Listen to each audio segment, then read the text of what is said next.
Boom mics or lavalier mics? Which one is better? Just like everything, it really depends. In this video, we're gonna talk about some of the pros and cons for both and things to consider when making your decision.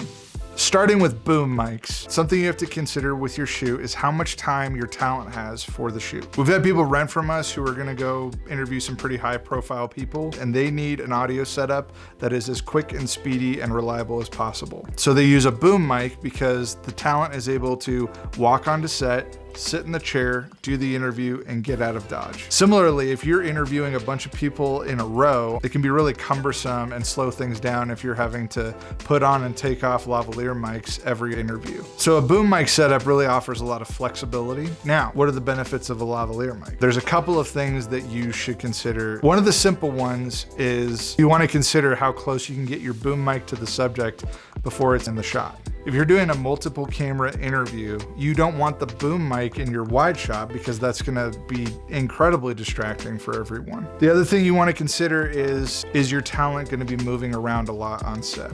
Like if your talent and you are shooting, let's say, an explainer video, or you're doing some sort of tutorial video where they're gonna be hitting a bunch of different stations and you wanna be able to capture audio. So lavalier mics really allow that flexibility on set for your subject or talent to be able to be mobile on set. Now, if we go back, the final point that I want to talk about is the audio quality. Boom mics record very directionally, so you're getting a lot of quality audio on my voice, and it's capturing my voice very directly and eliminating ambient noise. Whereas lavalier mics have a more omnidirectional way of picking up audio. So right now, it's not as directional as the boom, it's kind of just a pocket of sound that's getting picked up.